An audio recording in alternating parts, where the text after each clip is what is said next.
నేను డాక్టర్ సీత అండి, city neuro సెంటర్లో న్యూరో ఫిజిషియన్.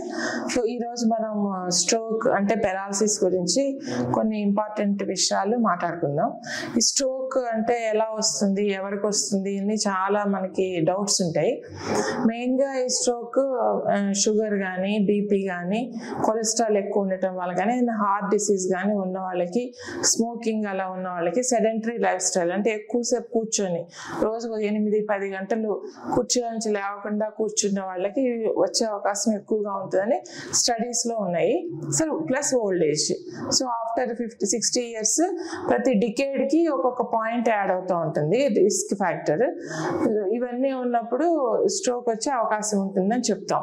సో స్ట్రోక్ ఇప్పుడు మనకి ఎలాగ ప్రజెంట్ అవుతుంది, మనం ఎలా తెలుసుకోవాలి, పేషెంట్ ఎలా తెలుసుకోవాలి, వెంటనే హాస్పిటల్కి ఎలా రావాలి అంటే, ఏదైనా చెయ్యి కాలు తిమ్మిరెక్కడం కానీ, సడన్గా ఆ చేతులు ఎంతో పట్టుకోలేకపోవడం కానీ, కాలు ఇలా పక్కకు పడిపోవటం కానీ, మూతి వంకర పోవడం కానీ, సడన్గా స్పీచ్ డిస్టర్బెన్స్ అంటే మాట తేడా రావటం, అంటే కళ్ళు సరిగ్గా కనిపించకపోవడం, ఇవన్నీ చాలా సడన్గా అనమాట.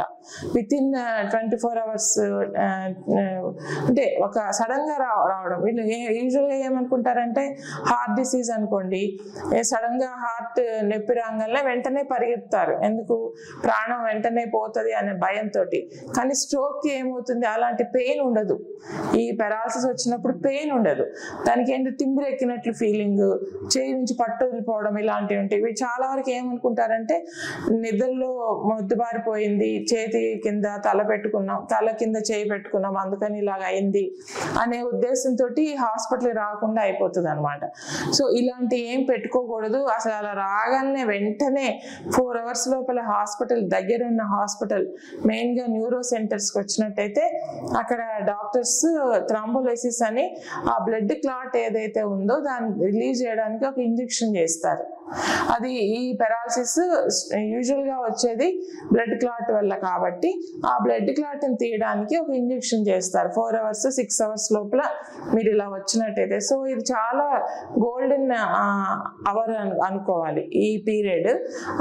ఆ పీరియడ్లోనే మీరు వచ్చినట్టయితే, తర్వాత మళ్ళీ 6 hours తర్వాత వచ్చితే ఇది ఉండదు, ఈ ఇంజెక్షన్ ఉండదు. మామూలుగా రొటీన్గా ఏదో టాబ్లెట్స్ ఇస్తాం, అది రికవర్ అవ్వడానికి చాలా టైం పడుతుంది.